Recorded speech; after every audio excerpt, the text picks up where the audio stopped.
X1. Hello everybody, Reaper X1 here again, back in some Terra tech, this time making a showcase video for Trynunn's Invictus Ancalagon flying tech that he had posted in for the community core. I'm sorry if I got the name wrong. I'm kind of bad at some of them. I haven't said it enough to remember it. Sorry. But yeah, I'm going to try and show all the aspects of this tech and hopefully do it some justice. I know they didn't have much time on the the community core there, so I figured I'll put a little extra effort into it. A little more time than they had. They had too many techs to go through. So what I figure I'm going to do is kind of go run it through its paces. A decent little test that I kind of do for most of my techs. Not too many people usually see them though. But I think this one's going to be a pretty good one. It's a pretty big plane, as most of us probably have already seen if we watched the stream, or maybe even seen pictures in the forum there. But I think what we're going to do here is get started. So as I get things all kind of tidied up and figured out, keep in mind that if you do like what you see, throw some likes around, subscribe to my channel, or even head to the comments, and even if it's just to say hello, I'd love to hear from all of you. Your support is always appreciated. So let's get into this. Well, to start it off, we gotta get the plane in here. So I thought this was kind of a neat way of maybe doing it.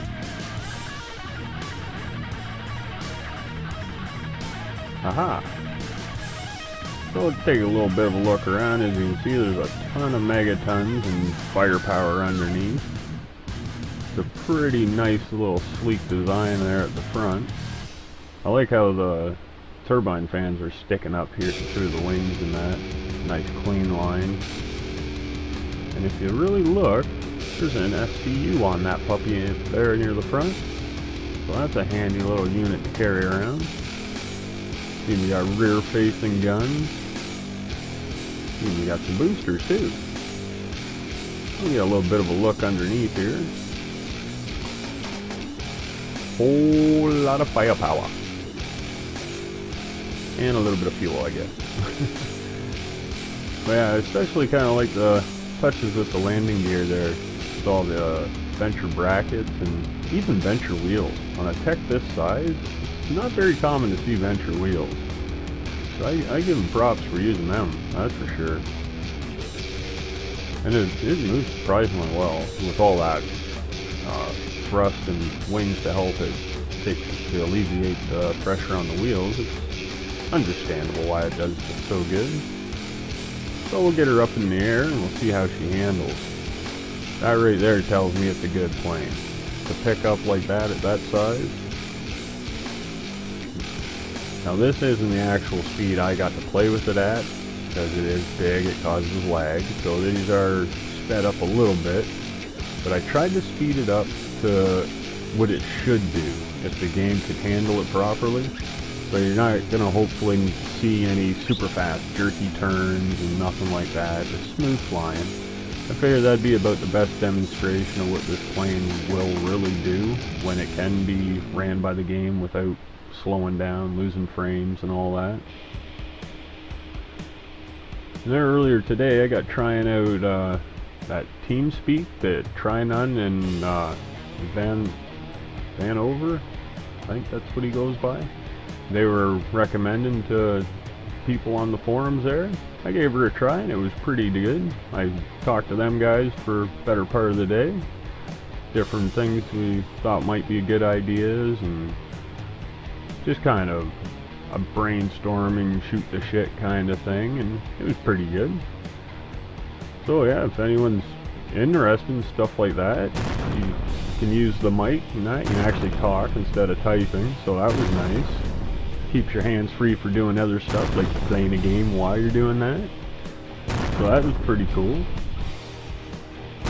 So yeah, like I said, if anyone's into that kind of stuff, give it a try. Those guys, they seem to be, they told me they were there pretty much every day, and they'll give anyone a hand who needs help to get things set up. It is fairly easy. I figured it out, and I'm pretty new to a lot of this stuff, so as you've seen there, that thing, it fires off a heck of a wall of gunfire every time. So if you can time it, and as you go over something and you drop that world of hurt on them, I'm figuring you're gonna, oh, you should at least take some shields off them. But like right here, you're trying some flips, and so far she's handling them. Like a front flip, gotta like that, and even flying upside down, and then right back into a back flip type deal. More of a, what would that be called? Not quite a barrel roll. Is that an aileron roll, where it's not such a tight spiral? Then yeah, just testing out, see how quick it can respond to change the directions in that, and it seems like it's doing pretty good.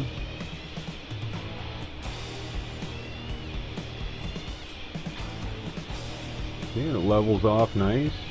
And if you notice that the only time it really goes up and down is when I'm making it go up and down.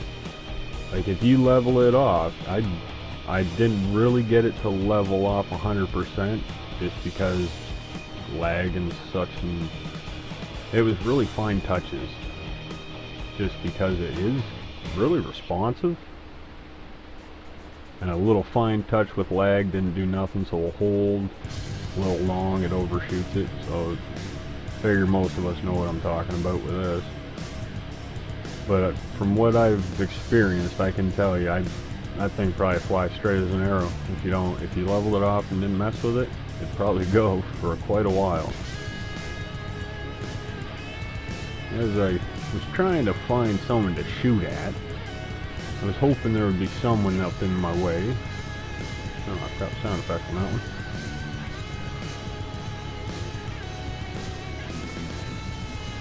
But as you can see, she just changes direction, almost like a UFO.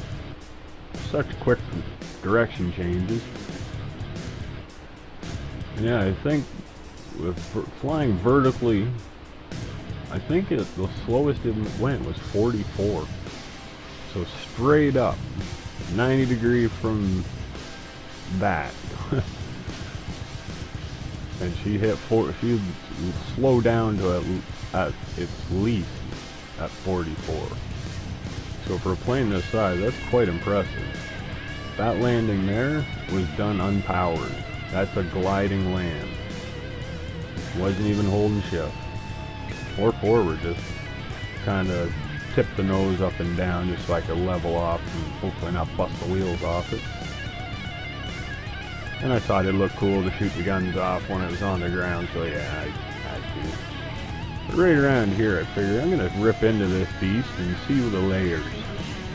Kind of like cutting a tree down and counting the rings. Well, we're gonna cut this puppy up a little bit, and we're gonna count and see what kind of rings are in this one.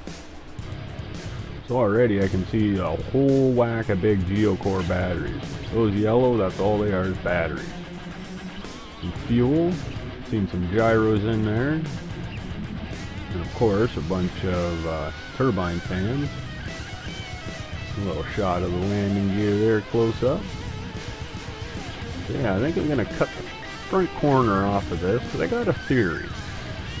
And I'm just curious how close I am. My theory is I can cut this front corner off, and this will still fly. So I'm just going to kind of chip away at it. Just get my little section knocked out here. As you can see, there's a hell of a lot of stuff coming off it. Layers and layers of wings, which is expected. Got to get that lift. But as you can see, he's got them set up in such a way where they're really well put together. Like this wing holds that wing, and that wing holds that other layer of wing, and then the top layers, they're all facing like the same ways. So they all come out from the center. So a little tricky building, and it makes quite the difference. I figured a little, maybe a close-up of the underbelly here, because before I didn't quite get that great of a shot. as you can see, it's mostly megatons with a few mortars mixed in. Some 3-pound cannons. You know, having kind of a rough takeoff, but look at that. Missing the corner and it still takes off. And it actually is flying fairly good. It's not really being difficult to maneuver. And can do just about all the same maneuvers. Does that pretty nice. We'll give her a little bit of a run here and we'll see what it really does. Oh, I wish I could shoot that guy. See if I can time it out and come back around when he's there. I'm not sure, but my radar ain't working. Like, it's there, but nothing's showing up on it. Even my own stuff. Oh, I think I missed it. Dang it. Well, not gonna get to shoot at anything. How do you like that? Lay off the gas and stalled her out. Yeah, maybe a little too low. But it did catch it. It didn't crash into the ground. That's a snag though. So I guess that's about where I'm gonna be stopped here. So all in all, I'd say this tech handled pretty damn good. It can fly awesome when it's all together, and it flies good when it's missing chunks. So right there's a big bonus. This thing can take damage in the air and continue on. So when he posted this, he was kind of saying that this is probably one of the most detailed, intricate kind of builds due to what is in it, which would be batteries, gyros, turbines, shields, regens, weaponry, and still be very maneuverable and pretty fast. It cruised at on a flat fly about 100, give or take a few miles an hour. And in a dive, a gentle dive, we'll say 45, it hit 112 or better. Flying up 54 or 44 at its slowest, vertically up. So I'd say that's hats off to him. He did a pretty good job on this one. She flies true. I don't know, I think it probably puts an arrow to shame. So with that being said, I think we're gonna have this little showcase end about here. And if you have any techs that you'd like maybe showcased, if they're, you know, no 2-minute techs, like within reason, something that you really think deserves it. And if I believe you're right, I'll more than happily make up one of these. It may take me a bit though, depending. These things do take a while to make, a lot of editing. So until next time everybody, if you liked what you saw, throw some likes around, head to my channel, subscribe, or even just head down to the comments. Even if you just want to say hello, I would love to hear from all of you. So until next time everybody, have a good one. Bye.